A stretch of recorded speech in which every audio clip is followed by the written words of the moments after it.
Hello everyone, how are you doing? This is MD Tech here for another quick tutorial.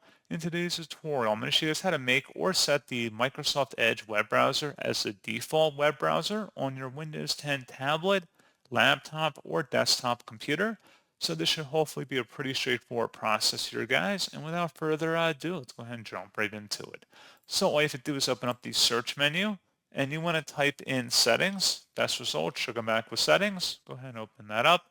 Select the apps tile, and then on the left side underneath apps, select where it says default apps, and then on the right side you want to scroll down underneath web browser, select whatever is listed in here, and then select the Microsoft Edge browser, and that's all you have to do.